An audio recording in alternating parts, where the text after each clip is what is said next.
Hello, this is a guy who likes fanfiction and is too lazy to read, so here is Lorgar's discovery, Lorgar's Betrayal in audio form. Check the description for the links to the author. Index Roots, word bearers. Origins. When the 20 children of the Emperor of Mankind, the godlike Primarchs, were scattered, the pod marked 17 landed on the planet of Colchis. This temperate world was quite hospitable for life, but more notable were the extreme religious beliefs of the populace. The religion in itself wasn't strange, a standard belief in a supreme deity, combined with a number of saints, but the devotion was unusual, and the magnificent cathedrals of Colchis were well known throughout the future sector. In this environment, the young Primarch grew up as a priest. He studied diligently and quickly rose to a position of leadership in the church. He had many supporters, in part because of his insistence that minor deviation in ritual was acceptable. In fact, Lorgar grew up with a belief that all religion ultimately stemmed from one deity, and all procedures were ultimately merely a form of worship. This belief strengthened over time, and inevitably led to Lorgar being declared a heretic. He might be a giant with golden skin, and it might be pain for men to look at him. Still, his words are heresy, and if he is superhuman, heresy is heresy. All that proves is that he has made deals with demons. Living Saint Gakam. During Lorgar's time with the Orthodox Church, he had gained many allies. When he was excommunicated, many of them denounced him, but most went with him into exile. Among them was Lorgar's main student, Cor Phaeron, who was loyal to the Primarch despite being significantly older. Phaeron bolstered Lorgar's faith during these dark times, always calming the Primarch down. He claims that he saw the gods during this time, during meditation. He wisely chose to keep this new knowledge from his teacher, as it was clear that it could be interpreted wrongly, and the last thing Phaeron wanted to do is to join the crowds that were abandoning Lorgar. After retreating to the wilderness for several months, though, Lorgar at last decided to fight back. With the wise counsel of Phaeron, he gathered all of those dissatisfied with the church. At the same time, Lorgar convinced large portions of the church, already considered doubters, that their loyalty should not be to an organization but to a religion. When he declared independence, as civil war erupted across Colchis, even many previously loyal leaders joined Lorgar, either for faith or profit. The conflict itself was short, but bloody. Lorgar discouraged looting of enemy cathedrals, though it was done anyway. He emphasized conversion instead. Personally, he was a massive presence on the battlefield, as well as an inspirational one. Although he had a distaste for killing, he was intelligent enough to know that the conflict could not be won by peaceful means. After a 3-day siege of the capital city, Hiram, Lorgar entered the ultimate cathedral. The great monument, the center of the church's power, amazed Lorgar with its opulence. Decorated skulls lined the walls, and sacred pages written on metal covered the ceiling. Lorgar had been there before, yet it had been far humbler in those days. Now, it seemed like a place for only the elite, a place where money could flow in large amounts. Lorgar, awed by the massive, exclusive waste, could do little save to ask Phaeron for a torch. Phaeron gave him one, and the ultimate cathedral was set to flames. Though the building itself was destroyed utterly, Lorgar and his force made every effort to save the lives of the faithful still in it. In fact, though, no living thing was found inside, save the living Saint Gakam, the head of the church. Upon interrogation, Lorgar learned that the cathedral had been closed to the public soon after Lorgar's exile. Resistance virtually ended after the fall of Hiram, and soon Lorgar announced a new, less centralized regime. Ruined monasteries and cathedrals were reconstructed, and the economy of Colchis did even better than before, as Lorgar proved a very able ruler. The ultimate cathedral, though, was never rebuilt. The Great Crusade. The arrival of his father, along with Magnus, shocked Lorgar. Here was a being that fit all definitions of divinity. The golden armor and impossible face of the deity were clear signs, and the power and benevolence that the emperor would soon demonstrate underlined it. The emperor said Lorgar was his son, and Lorgar eagerly accepted his position as demigod and general. The only troubling point was that the emperor did not acknowledge his divinity. Rather, he softly talked of the imperial truth, of a concept that no worship at all should take place. Lorgar felt doubtful over his existence then, at the moment of his greatest triumph. Still, Rather quickly he came to the conclusion that it was only the emperor's modesty that prevented him from seeking worshippers.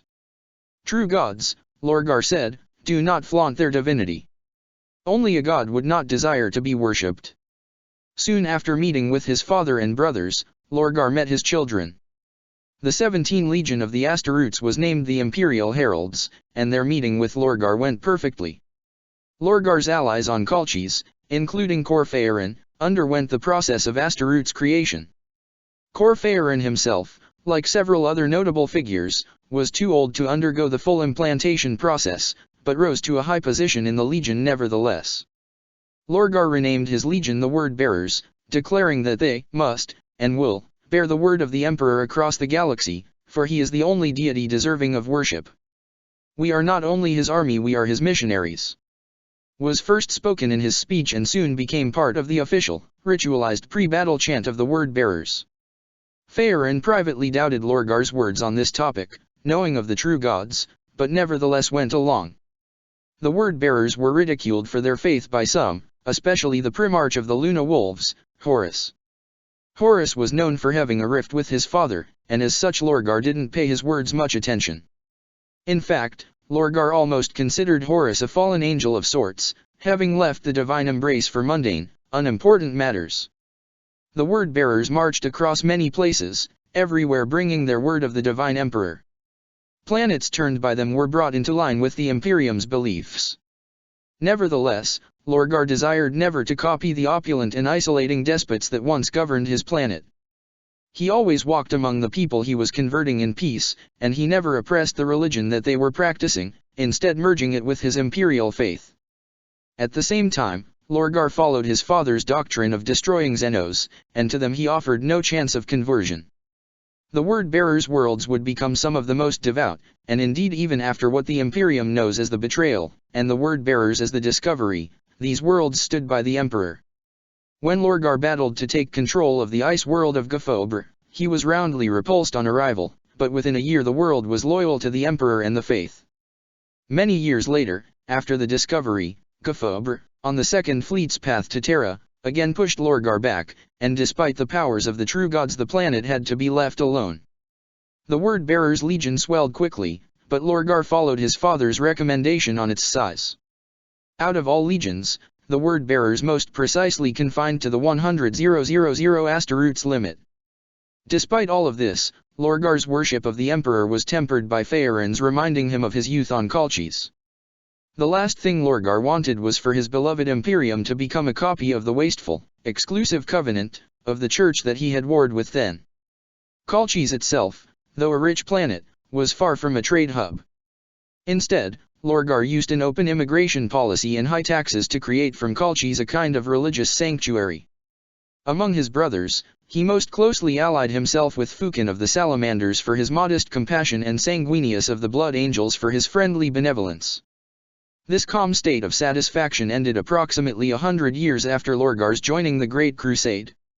Out of nowhere, on a world conclusively turned to the Emperor's worship, Lorgar's father appeared. In fury, the Emperor bombed the major cities of the planet, barely bothering to evacuate the people. Next, he announced to the Word-Bearers that they would be punished.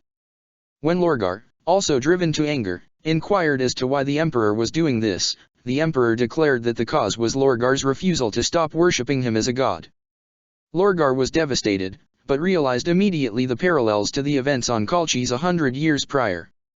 As the Emperor used his psychic powers to make the entire legion kneel, Lorgar resisted, and instead threw his sword to the ground and, roaring, leapt at the Emperor. The duel, if one can call it that, was short and hopeless. Even the power of a Primarch, and Lorgar was among the weaker of his brothers at close combat, due to a general distaste for fighting, could not compare to the Emperor's psychic might. Lorgar was pushed down, and there he faced the Emperor's judgment. The Emperor did not yet desire to kill one of his children. Instead, he announced that Lorgar could return to the Great Crusade, but any further disloyalty would be responded to with the total destruction of both Lorgar and the entire 17 Legion by Russ Space Wolves. These executioners were widely renowned across the Asteroutes, and as such Lorgar saw no other choice than to acquiesce to the Emperor's orders for now, and risk open rebellion later. It was in that despair, however, that Lorgar received the famous communique from Rogaldorn. The Great Betrayal. After the Emperor betrayed him, Lorgar was absolutely unapproachable. He now understood that the Emperor was completely unworthy of divine status, but the beliefs of 100 years are not easily overturned. Lorgar desired something, anything, that would give a line out of the sheer magnitude of his mistake. Corphaeron chose this moment to talk to Lorgar of the true gods, but Lorgar refused to listen. He clearly saw the evil of the Emperor, but still could not understand how his brothers could possibly not understand their father's darkness. Instead, they remained paradoxically loyal. The call from Rogaldorn shattered these doubts. Here was a Primarch that comprehended his father's dark side. Here was an offer to join a potential rebellion decades in the making. Here was a chance, though belated and uncertain, of overthrowing the Covenant once more. Dorn saw the Emperor as an idealist, lost in his little world of plans and paying little attention to the darkness prevalent in reality. Lorgar saw the Emperor as a traitor, and soon came to conclude, by means of a furious correspondence with Dorn, that this carelessness came from a mind concerned only with what should be, and with itself. Together Dorn and Lorgar hashed out a plan for the fall of the Imperium. Lorgar feigned loyalty, and although he no longer dedicated shrines to the Emperor, he kept the rest of his legion's behavior similar, such as in keeping his legion size to 100,000. In secret, however, he encouraged cults to chaos throughout the Imperium. For a few decades the Great Crusade continued as normal, but 30 years after the discovery, Lorgar's patience was at an end. The Emperor's most favored sons, Fulgrim and Robert Guilliman, had become war masters, a way of putting their legions above the Space Marines at large. The Emperor didn't even notice the insulting connotation, proving his indifference. We have valiantly fought for the Emperor for many years, yet in response he destroyed our greatest work. We are the second legion to have seen the true gods, and we are days away from having the biggest legion of all supporting us, with 8 others. Their oaths will be to me and the gods. They will not be to this Emperor's lapdog, the so-called War Master Guilliman. Phaeron, your suggestion borders on betrayal of the word-bearers. It is denied. Lorgar.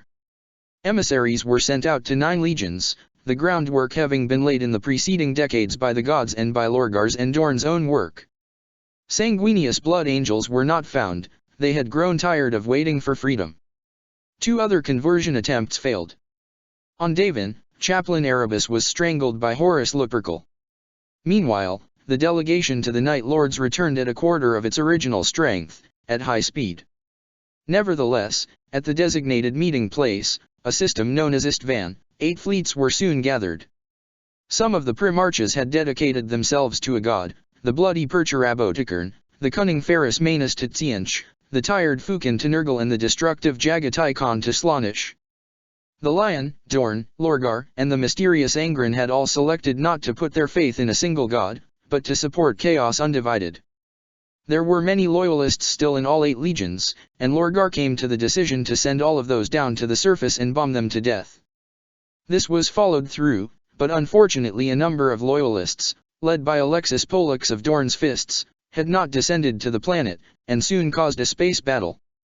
To make matters worse, Percherabo and Ferris Manus ended up unable to control their tempers. Soon even those that were supposed to be allied in the cause of the true gods were fighting each other. It is a testament to Lorgar's faith and leadership that the word-bearers followed the example of their lord during the week, and stayed out of the fighting. The few word-bearer loyalists were exterminated, of course, and Istvan III's surface was bombed, by a word-bearer captain named Argel Tal.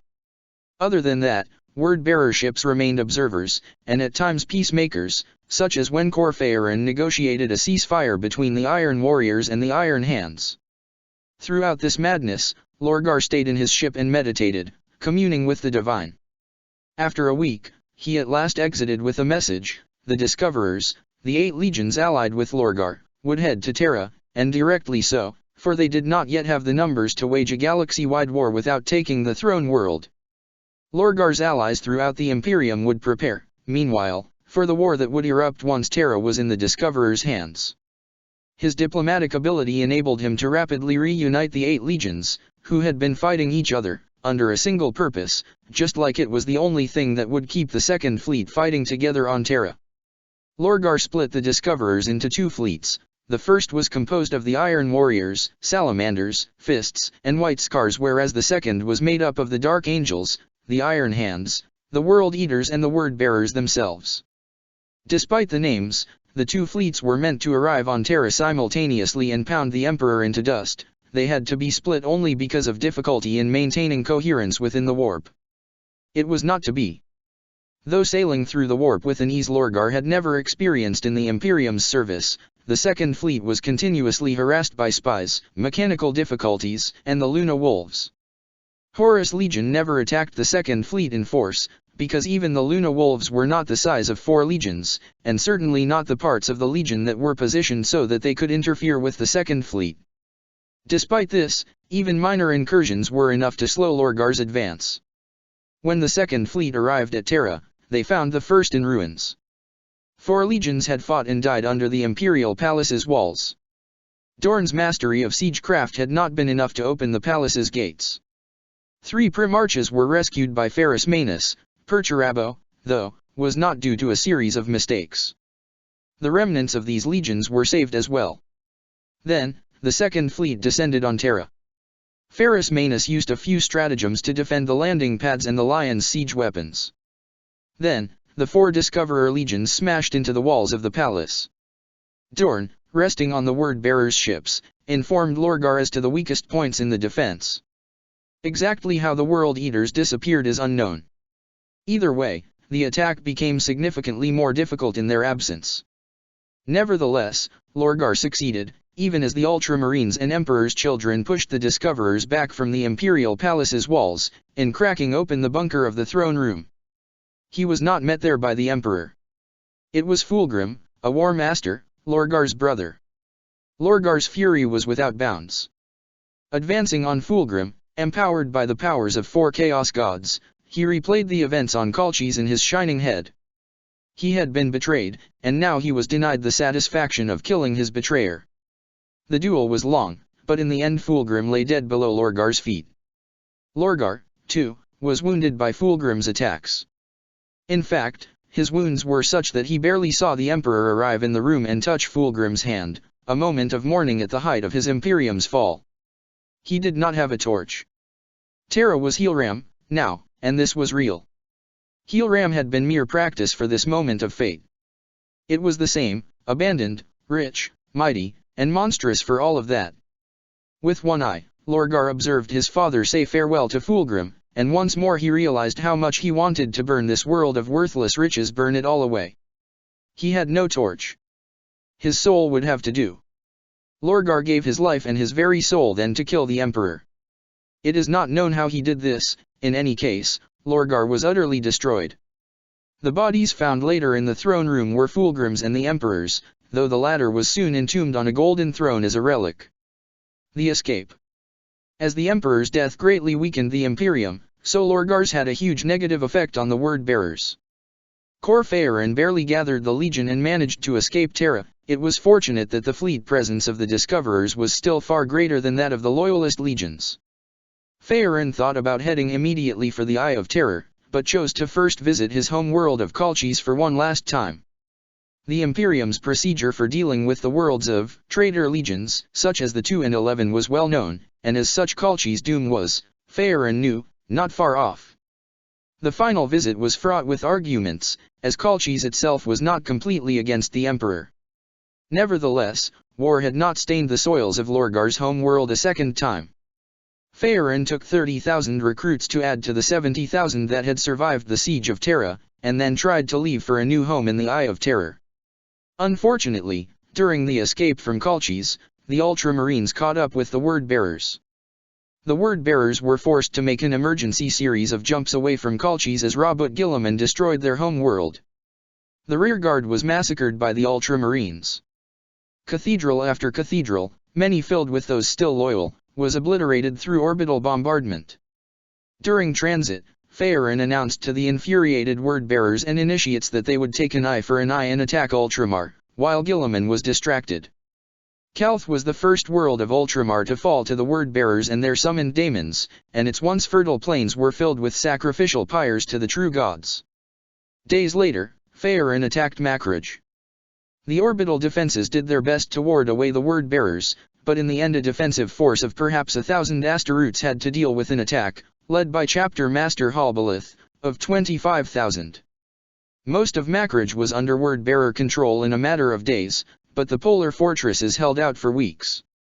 As the southern fortress was at last breached, Balith received the order to retreat to the ships, as Guilliman was coming.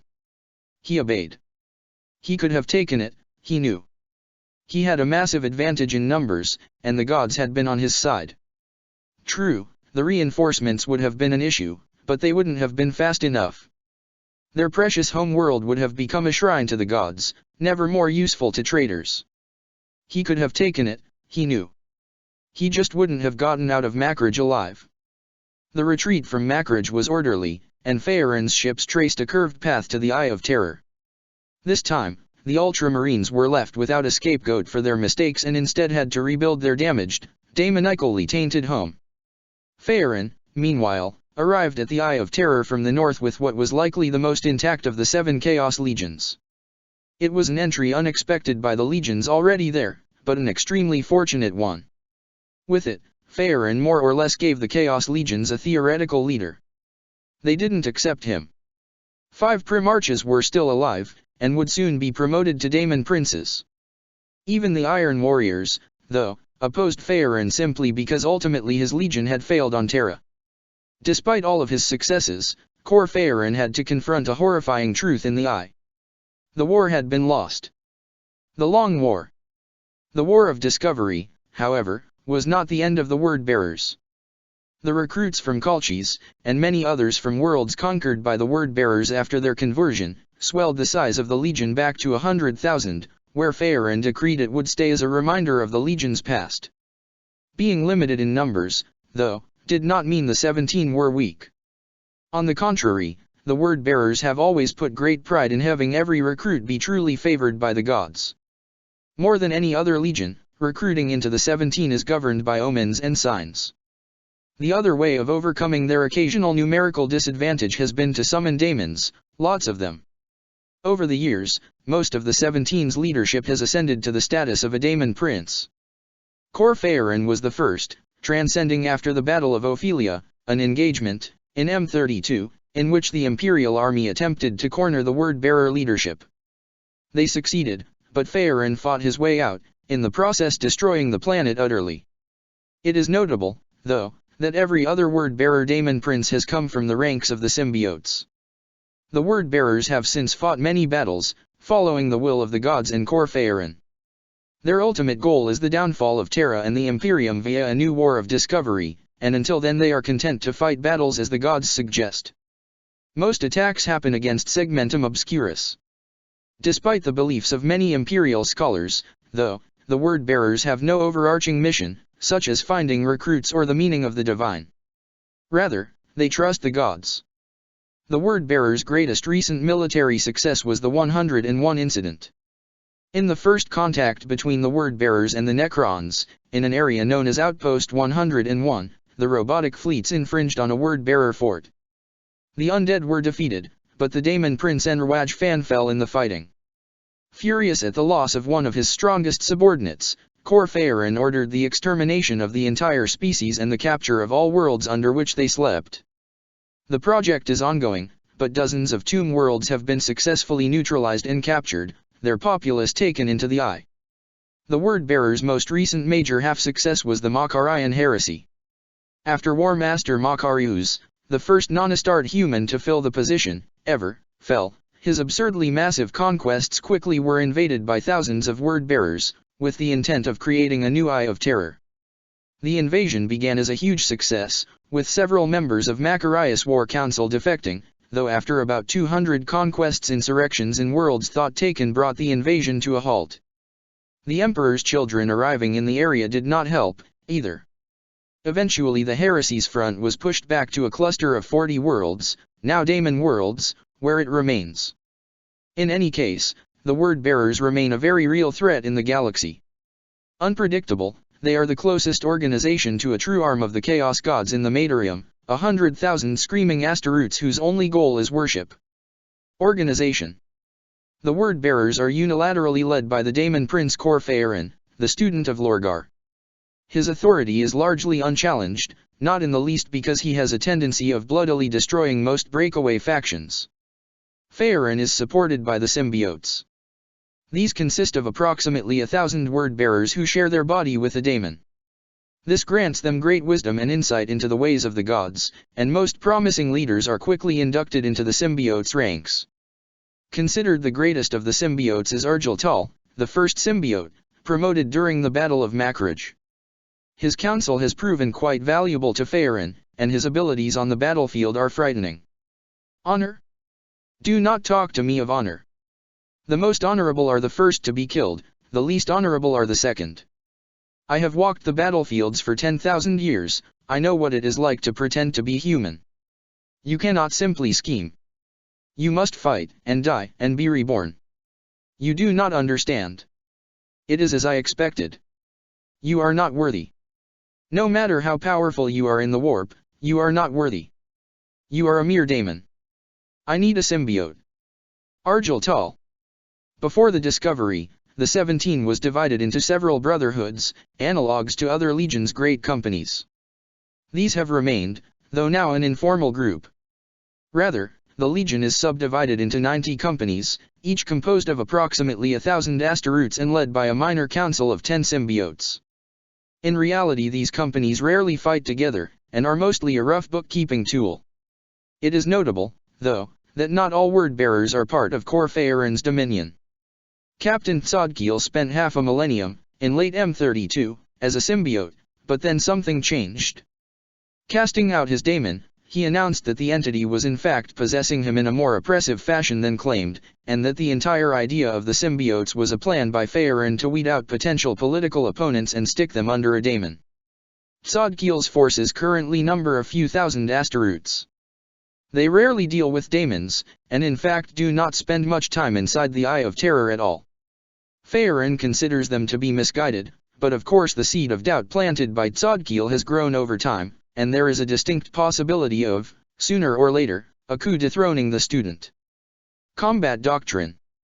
During the Great Crusade, the word-bearers were among the least combat-oriented of the asteroutes, focusing more on diplomacy. Since then, this focus has translated into a love of chaos cults run by humans and of turning imperial planets with minimal damage. Alternatively, when war does break out, daemons are typically summoned to help the advance. In actual combat, word-bearers fight in diverse ways, but general tendencies can be distinguished.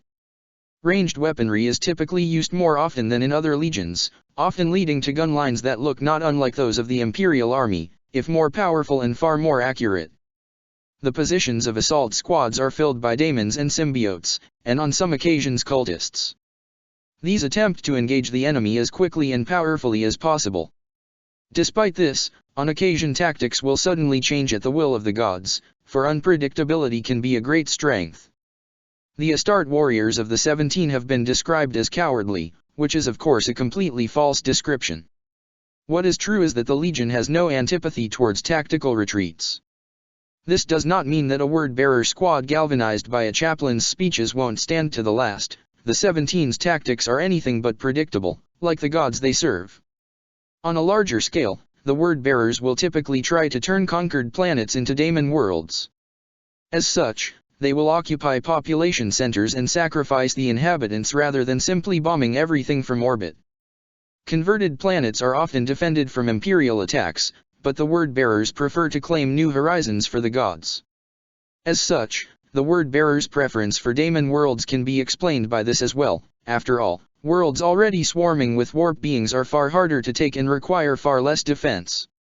Any isolation from the warp will hurt the word-bearers, but not physically. There are not many psychers in their ranks. As such, though they hunt the Necrons with a special fury, the ancient robots do not pose a specific threat to them, excluding of course the symbiotes and daemon princes which, though important leaders, are not necessary on the battlefield. Homeworld. The word-bearer's original homeworld was Colchis, a verdant planet of beautiful cathedrals and sprawling cities. It was annexed to the Imperium as a sanctuary, though soon it became overloaded with the poor and the lazy. This was only accelerated by the recruitment of the most fit into the word-bearers. By the time of the Discovery War, significant parts of the planet had become slums, and most of the populace either supported Lorgar's promise of a new era or viewed Lorgar as having abandoned them. Both factions were wiped out by the Ultramarines, who performed an exterminatus on the world. After this destruction, the Word-Bearers fled to the Eye. Their home world there is a planet known as Sikaris. It's a land of red, barren soil and great city towers topped by pyres to the gods. The smoke from these is so strong that it blots out the sky. The Word-Bearers live in these towers the majority of the time, some journey onto the surface itself, but the quantity of daemons there is so great that even the devout can often get eaten or simply trampled. Still, there is no other place in the galaxy so close to the divine impetus of the Chaos Gods, and the 17 treasures it for this. Beliefs. The Word-Bearers hold the gods to be the exemplars of everything good, and their demonic servants as the children of those. Lorgar's belief that all faiths have a common root has become legion-wide dogma that the Chaos Gods are that root, and though his teachings of acceptance and modesty have remained key parts of the Legion's unwritten code, they have been linked to accepting fate, Nurgle, and pain, Slaanesh, or other god-related concepts. The Primarch himself is held in high regard by the Legion, and Lorgar's successes are remembered better than his failures. Still, Cor Phaeron is generally held as greater. Gene Seed. The 17's gene seed has been reshaped by the gods, providing it with a far greater chance of mutation. As such, every line and every marine is unique. Battle Cry. The Word-Bearer's pre-battle chant is long and depends highly on the circumstances, but its end is firmly engraved in every marine's mind. Leader, so slay. So scheme. So sting. So smile. Go forth. Chorus, for the gods. 999.m41. Cor Phaeron regarded Sikaris from his private tower. Other daemons swarmed on the world below, but his mind was not on those emissaries of the gods. He was more powerful than the vast majority of them by this point, anyhow. Rather, he considered Lorgar's sacrifice, and the opening it had provided.